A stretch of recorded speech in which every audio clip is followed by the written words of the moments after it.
पिछले हफ्ते Indian stock market से कुछ बड़ी अपडेट सामने आई हैं जो अगले हफ्ते का मार्केट मूड डिसाइड कर सकती हैं। आइए जानते हैं। पावर ग्रिड के बोर्ड ने एसबीआई से 4,000 करोड़ रुपए तक के फंड राइज करने का प्रपोजल अप्रूव किया है। ये पैसा एक्सपेंशन और नए ट्रांसमिशन प्रोजेक्ट के लिए लगाया जाएगा। इससे कंपनी की बैलेंस शीट मजबूत होगी और लॉन्ग टर्म इंफ्रा ग्रोथ को सीधा बूस्ट मिल सकता है। D mart operator Avenue supermart ने Q4 में मजबूत नतीजे दिए हैं, जहाँ नेट प्रॉफिट 19% बढ़कर 656 करोड़ रुपए तक पहुंच गया और रेवेन्यू भी 19% बढ़ा। स्टडी स्टोर एक्सपेंशन और स्ट्रॉन्ग डिमांड इसकी ग्रोथ का बड़ा कारण रहा।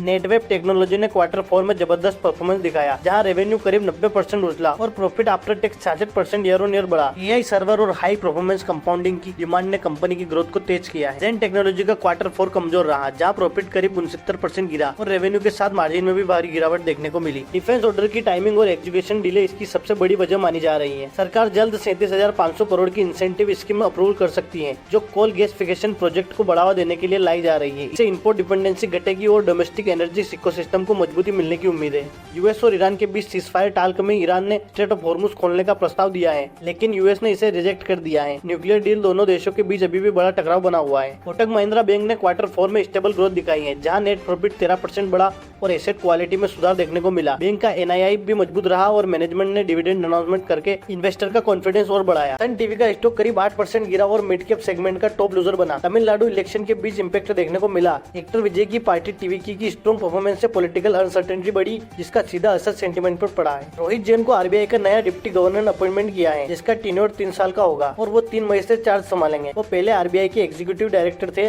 और वो अब टी रविशंकर की जगह लेंगे, जिससे पॉलिसी कंटिन्यू बनी रहेगी। इंडिया की पावर कंजप्शन अप्रैल में 4% बढ़कर 124 बिलियन यूनिट तक पहुंच गई, जो राइजिंग टेम्परेचर की वजह से डिमांड बढ़ने का संकेत है।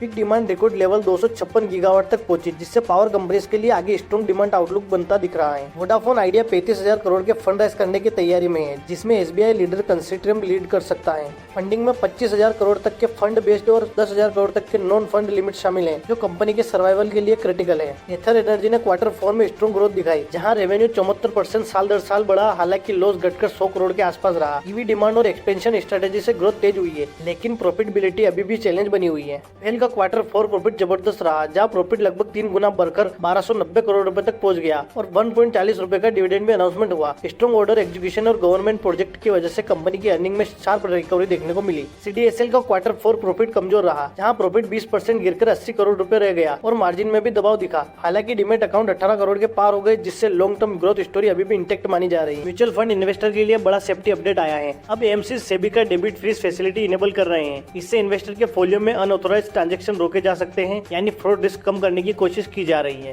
सेबी ने कहा है कि आरबीआई और इरिडाई बैंक और इंश्योरेंस कंपनी को कमोडिटी डेरिवेटिव्स में एंट्री देने के पक्ष में नहीं है। इस खबर के बाद एमसीएक्स का स्टॉक 3.5% तक गिर गया, जिससे क्लियर है कि मार्केट को ग्रोथ एक्सपेक्टेशन पर झटका लगा है। सोलेक्स एनर्जी गुजरात में 4,000 करोड़ रुपए इन्वेस्ट करके solar cell manufacturing 20 project setup करने जा रही है। यह प्रोजेक्ट 5 गीगावाट सोलर कैपेसिटी और 10 गीगावाट बैटरी स्टोरेज के साथ इंडिया के रिन्यूएबल पुश को स्ट्रॉन्ग सपोर्ट देगा। जेन टेक्नोलॉजी को शॉर्ट टर्म में वीकनेस दिख रही है, लेकिन लॉन्ग टर्म विजिबिलिटी इंप्रूव हो रही है। स्ट्रॉन्ग ऑर्डर बुक और डिफेंस एक्सपेंशन के कारण आने वाले समय में ग्रोथ ट्रिगर बन सकता है। टाटा केमिकल Q4 में भारी नुकसान में चली गई। 2,132 करोड़ का लॉस दर्ज हुआ है। Deficit, study sales, cost pressure और मार्जिन स्क्वीज के कारण प्रॉफिटेबिलिटी टूट गई। हालांकि कंपनी ने डिविडेंड अनाउंसमेंट करके कॉन्फिडेंस बढ़ाया। अंबुजा सीमेंट ने Q4 में शानदार परफॉर्मेंस दिया है। प्रॉफिट 78% बढ़कर 1830 करोड़ रुपए पर पहुंच गया। स्ट्रॉन्ग डिमांड और बेटर मार्जिन और रिकॉर्ड सेल्स वॉल्यूम के कारण सीमेंट सेक्टर में मजबूती साफ दिख रही है। आदित्य बिरला कैपिटल का Q4 मजबूत रहा। प्रॉफिट 31% बढ़ा और एनआईआई 27% जंप हुआ। साथ ही 2 लाख करोड़ के बोरोइंग प्लान अप्रूव हुआ, जिससे फ्यूचर ग्रोथ को फंडिंग को बूस्ट मिलेगा। यूएस ईरान टेंशन और यूएई ऑयल फैसिलिटी पर ड्रोन अटैक के बाद क्रूड ऑयल में 5% की तेजी देखी गई। ब्रेंट $115 के पार हो गया और WTI $105 पर पहुंच गया, जिससे ग्लोबल इन्फ्लेशन और इंडियन मार्केट पर प्रेशर बढ़ सकता है। यूएस ईरान डील की उम्मीद से ब्रेंट क्रूड ऑयल $100 के नीचे फिसल गया। ऑयल प्राइस में तेज गिरावट से इन्फ्लेशन प्रेशर कम हो सकता है। इंडिया जैसे ऑयल इंपोर्टिंग देशों को सीधा फायदा मिलेगा। मार्केट में एविएशन, पेंट, टायर और ओएमसी स्टॉक पर बाइंग बढ़ सकती है।